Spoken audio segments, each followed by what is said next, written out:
Hello, you guys. Welcome back to the Cake Radio Podcast. That's not the name of the show. Welcome back to the Cake Radio Show. I'm the CakeDive, and I hope you guys are doing well. Let me bring the mic up towards girl. This already is a turn off cam, but I hope you guys are doing well because today we'll be talking about Tyler Perry calling us highbrow and uppity, and I am going to delve into my thoughts on that man and what he said. So, for those who don't know what happened, Tyler Perry hopped on I believe it's Keke Palmer's podcast with Wondery, I believe the company is called, but the show is called Baby It's Keke Palmer, and it's been running for a good little bit. And she's been doing her thing, getting people booked and getting people lined up. And she's had some pretty high profile and up new black people and people getting booked and popping on the show, which I've been rooting for. But this lately, I believe last week she had Tyler Perry on the show, and Tyler Perry was talking about how he is not listening to the critics because the critics are highbrow and uppity, and that he makes his films for a certain type of black person who is not who's unable to seek therapy, who's looking for representation in those stories that he makes. And everyone has been in a people have been dissecting that, and I'm ready to dissect my thoughts on that. For starters, I gotta pull the red card on him because I don't know what he's talking about. First of all, that man is talking about, first of all, we have to dig into the fact that Tyler Perry, for someone who says that he does not care about the critics, Tyler Perry cares too much about the critics. Tyler Perry complains, if you look up like how Tyler Perry reacts to like criticism throughout his like career, he reacts to the critics, the so-called highbrow critics that he is not putting stock into, every couple of months in a similar way that Chris Brown reacts to the people who refuse to listen to him because he assaulted Rihanna every couple of months, and is like, oh, y'all need to like leave me alone, I was just a kid, da da da, when he wasn't a kid. But it's this very repetitive cycle of someone who is very upset that there is loud a loud audience. It's questionable if it's a minority or not, but like, there's a pretty notable size audience who straight up refuses to tune into your work because of what you've done or what you put out. And with Tyler Perry, this has always happened. I mean, I can't dig into like how prevalent this was during the play era of his career, but with his films, I guess has always been criticism that he's had to face, whether it was with the Madea movies and how Madea as a character is a stereotypical representation of like the elder and like matriarch of like the household. And the even like with his newer stuff, in which there's always a DL man who is struggling with his sexuality, or like a bisexual man who is struggling with his bisexuality as a black man. Like, there's always those types of like stereotypes and stuff that are prevalent in his works. And also like the other common things, like, oh, like it is a dark-skinned man who is treating a black woman like horribly in a relationship, and the black woman who is facing like oftentimes violence, but at worst just being ridiculed and not being treated right in a relationship, ends up dating a lighter-skinned man.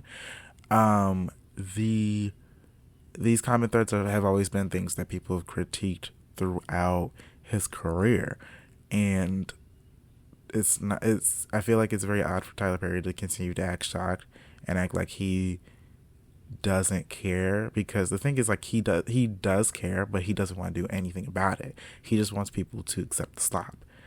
Because if he really cared about it, like, he probably would, take the criticisms and, like, or like hire writers to try to correct the things that people have, critiqued him for, and make films or TV shows that don't highlight that or change things up. Then people would be like, oh, you know what, maybe Tyler Perry isn't that bad, or maybe Tyler Perry is listening to us. And then, like, you could mix it up. You could be sneaky and slick and mix it up and have it where you have these these stupid stereotypical films and TV shows every now and then, but then you also have something that is for that audience that you really want to, like, convert and have them tune in to your stuff. See, but he's not playing the game like that because he's just not smart. He's like, sometimes we have to accept that in the United States, there have been children left behind, and he's just one of them children that have been left behind, who was manifested into a grown man. Then we have to also talk about the fact that he like bigs himself up for being a talent, one of the few, large black talents in Hollywood right now, who has quote unquote kickstarted a lot of black people's careers. Oh, excuse me, I just woke up. Bear with me. Bear with me. And also, like, he's like, oh, like, my multi-million-dollar studio in Atlanta, and I book so much talent and support writers and stuff like that. He is anti-union. We can't forget the thing that he was talking about with AI and how he halted the expansion of his studio in Atlanta that he loves to boast about because of AI, instead of just moving forward with expansion to be proactive against it by hiring actual talent. He is just very sneaky. But, like, the thing is, it's just, like, he comes off as a person who just wants everything handed into his hands and everyone to just go with it. Like, with another example that I can think of is when he was in the bidding for Paramount's BET unit, because Paramount recently, if you have not been following the news, has been trying to sell itself or sell parts of the company. And they, like, before they ended up with their most recent potential buyer being Skydance, they have been, they were opening up bids for the BET group, which included the BET cable networks, BET Plus, and I think VH1 as well, and multiple different, like, millionaires and billionaires who are, and, like, private equity firms have been trying to get the BET group, because they know how, even though BET is not black owned, they know how important it is to have content catered towards black people in their stable. And there have been a bunch of, like, multi-million and billionaires who've been in the race. Like, I remember Byron Allen was really trying to chase after the BET group, but another person who was trying to chase after it was Tyler Perry. And people joke about how Tyler Perry basically owns the network and the BET group already, even though he didn't win the bid, and did an interview saying that he is no longer going to be submitting bids because they were trying to overvalue the company. But if you tune in, if you so willingly choose to tune into BET right now, you will see that it's basically the Tyler Perry network at this point. It's basically, like, with the exception of the live programming, like the BET Awards and that type of stuff, and the movies and reruns that they put on already, the majority of their new content, with the exception of, like, I think that Miss Pat show and, like, the Miss Pat programming, everything else is Tyler Perry produced or run or created. Like, there's, like, House of Pain and, like, Assisted Living, and then Sisters and Bruh, and he makes, like, tens of hundreds of shows for the BET network, and he also owns 50% of BET Plus. So he already is pulling dividends and has an incentive to basically dominate and push programming to the BET network and to Paramount. And he reaps the benefits of that regardless of the quality. So that is something to consider. But again, he wants everything handed to him in that sense. Like I feel like because he had that relationship with BET Plus and with BET already, I think he was hoping that Paramount would give him a pretty good deal and would just hand him the BET group at that point. But I feel like we also have to consider. I mean, because it's a white owned corporation trying to sell black owned content, we have to keep in mind that they want to get a profit off of that. So they were trying to make their money off of that thing.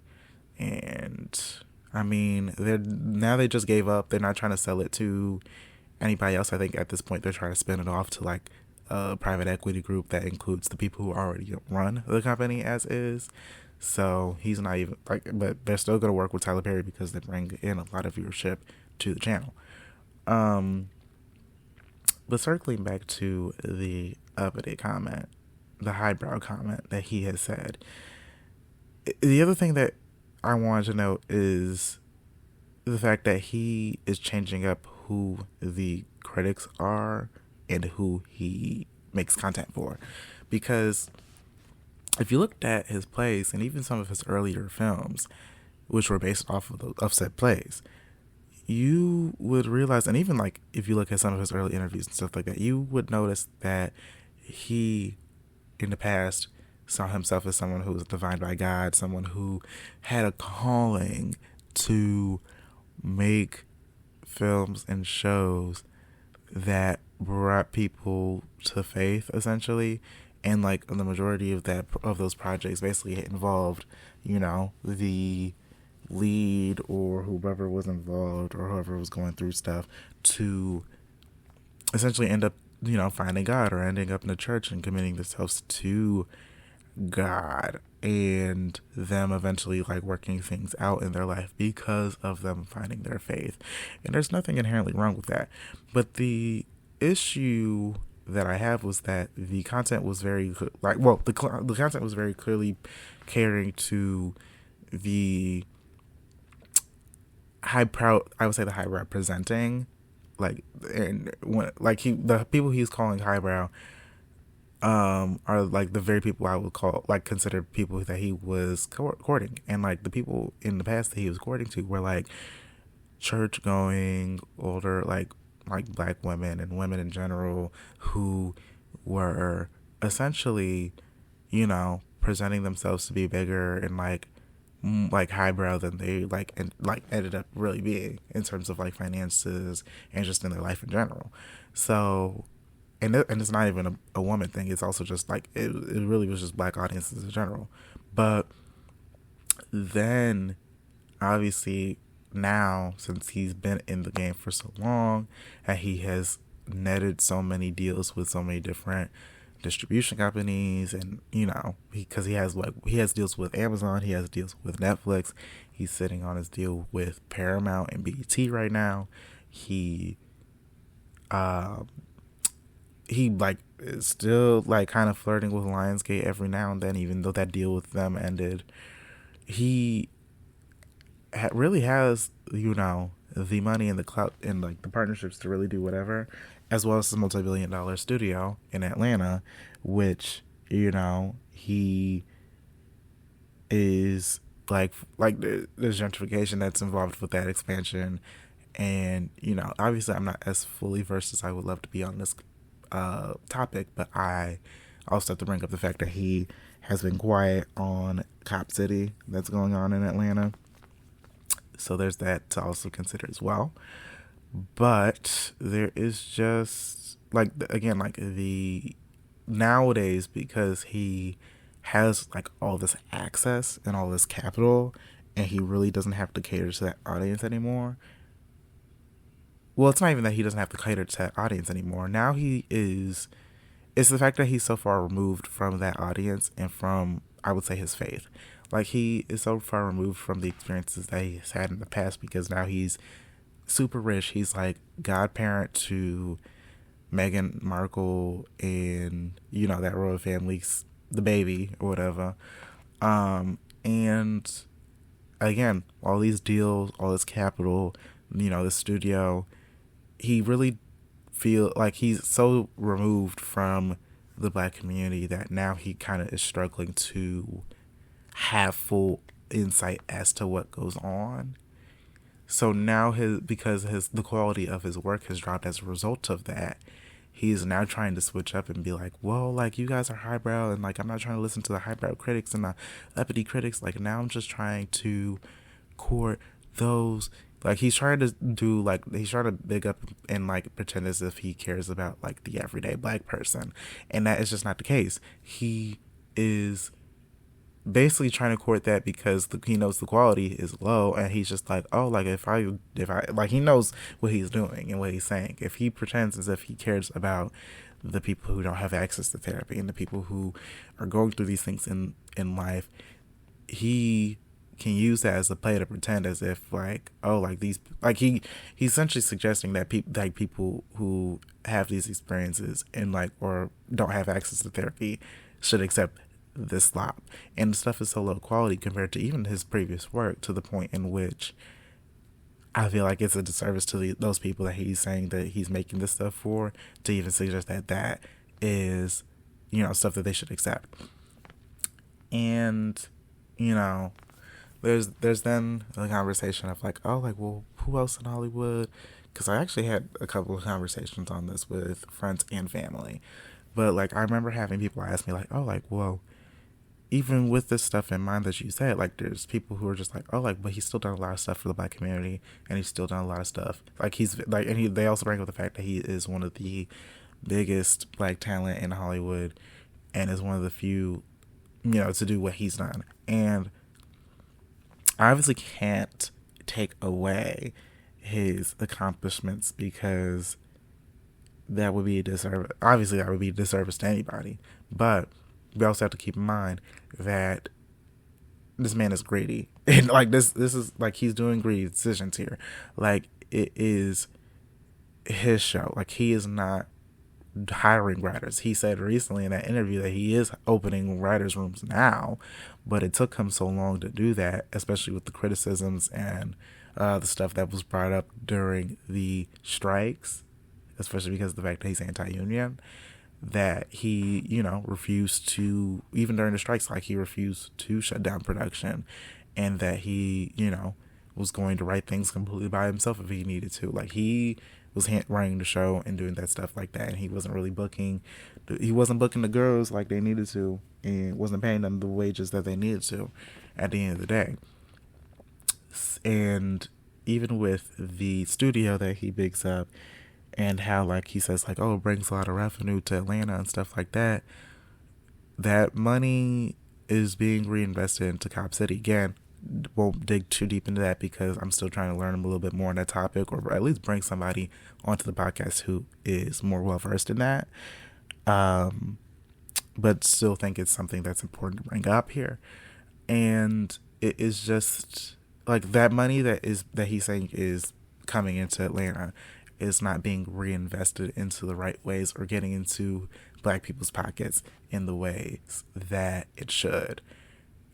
And again, it's also the fact that, like, even like, he might be a black person, and his businesses, his studio and stuff might be quote unquote black owned, but his content is heading to non-black platforms and non-black ways of distribution. It would be one thing if he was handling the distribution of his own stuff and releasing this stuff, directly through, like, Tyler Perry Studios into theaters, or directly, through his own streaming service, or like through BET Plus, since he owns half of that partially, or like he bought BET and was distributing it there. I feel like it would be a completely different conversation if it was that. But it's the fact that, even if he's producing this stuff on his own, it's heading to Netflix, which is white owned. It's heading to BET, which is white owned. It's heading to Amazon, which is white owned. And I'm not saying that there is anything inherently wrong with that, but what I'm saying is, he can't puff his chest and say the things that he's been saying if the money is not being properly reinvested into the black community like that. that's kind of all my thoughts. I really have nothing for him. I don't really watch Tyler Perry stuff like that, and I mean, I, again, I feel like he claims that I'm highbrow or whatever. If he lump me in with them, like I guess, but that whatever he's saying does not stop or ignore the facts that his content, regardless of what is in the video, in the movies and in the shows that he puts in, it's just not good. And he's just mad about the fact, like, he's lashing out at people with the fact that people are not liking the stuff. Like, what's that new movie he had out, Divorce in the Black? Divorce in the Black came out and it has like a 0% Rotten Tomatoes score from critics. Like, people, like, he is trying to react and lash out to critics when it's really not the critics and it's really him. Like, it's really just him. And will he ever accept that? At this point, no, because we also have to keep in mind, like, this is just, again, this is a common pattern that has happened. Let's not forget the fact that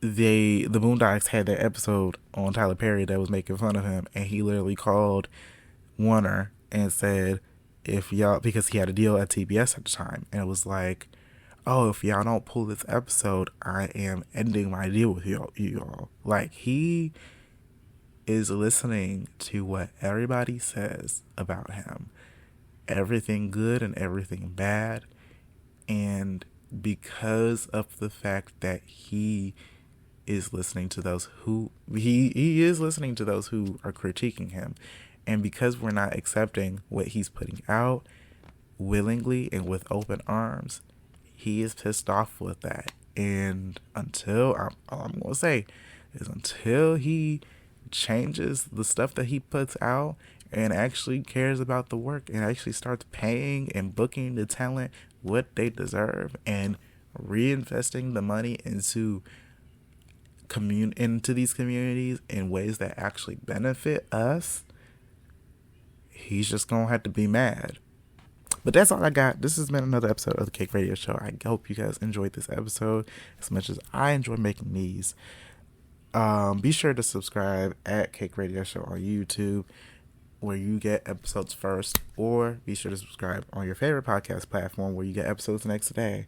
And be sure to comment, subscribe, drop in the comments on YouTube or on Spotify what you thought about the comments that Tyler Perry made, what you think about his work. If you tune in, if you're a Tyler Perry fan, talk about, like, do you agree with my comments? Do you agree with some of my comments? Do you disagree, and why? I'm interested in having the conversation. But that has been it for me, and I'll talk to you guys later. Bye-bye.